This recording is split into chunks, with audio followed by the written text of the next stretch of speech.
Panafricanisme, dans panafricanisme, il y a beaucoup de gens qui utilisent le mot panafricanisme. Une fois que vous grattez un peu, vous cherchez le contenu, ce que vous découvrez est totalement hallucinant. Donc, le panafricanisme est devenu un concept fourre-tout. C'est devenu un talisman que chacun porte au cou.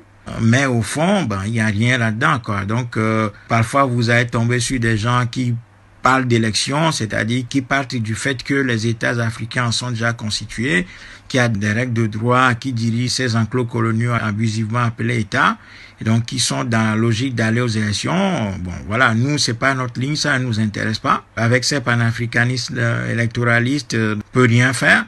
Ces gens n'ont pas compris que par l'élection, un problème colonial ne peut être résolu. Mais malheureusement, ce sont là des courants qui engrangent du monde, qui rassemblent beaucoup de monde parce que les gens voient que c'est assez facile, ça ne demande pas un engagement physique risqué.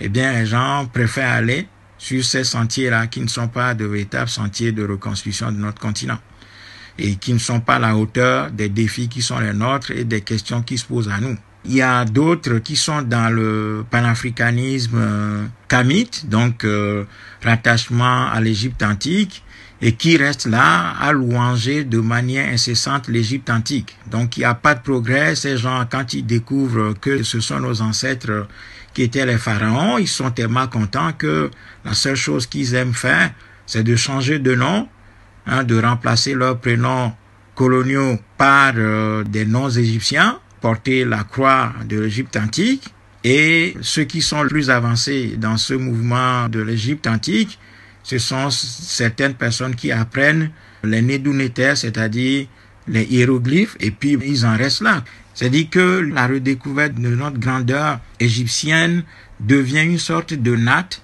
sur laquelle certains compatriotes préfèrent se reposer. Alors que la question qui se pose à nous, ce n'est pas simplement la redécouverte de notre passé glorieux de l'Égypte et d'y rester dans nos têtes, mais c'est d'utiliser la redécouverte de ce passé glorieux de l'Afrique pour dire que nous ne pouvons pas accepter notre état actuel. Compte tenu de notre grandeur passée, nous ne pouvons pas accepter notre état actuel.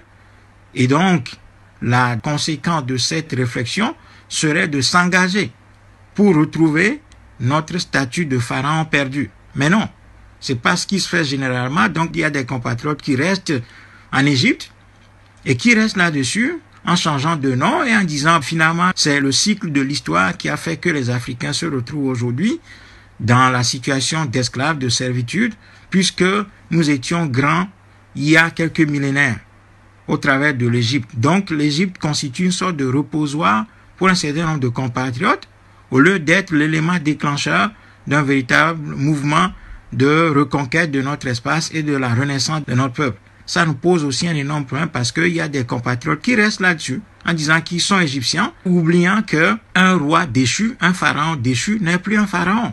Voyez? Donc, au lieu que la découverte de notre passé glorieux égyptien suscite en nous l'élan agissant vers la reconquête de notre continent et le sceptre égyptien retrouvé, eh bien non, les gens préfèrent s'arrêter là et dit que, bon, voilà, c'est la route de l'histoire qui a fait que nous sommes devenus les derniers, qu'à un moment donné, bon, le tour de l'Égypte, l'Afrique reviendra, il faut être patient, il faut rien changer, il faut rien bouger, mais il faut attendre patiemment que c'est le peuple égyptien qui a formé le monde, qui a ouvert les yeux au monde, donc nous étions grands, et que c'est plutôt la naïveté qui fait que les peuples qui sont forts aujourd'hui sont orgueilleux parce qu'ils ne connaissent pas l'histoire, ils ne connaissent pas notre grandeur passée. C'est pour ça qu'ils nous maltraitent, c'est pour ça qu'ils nous dominent et que l'Africain doit rester pharaon dans sa tête alors que sa terre est occupée.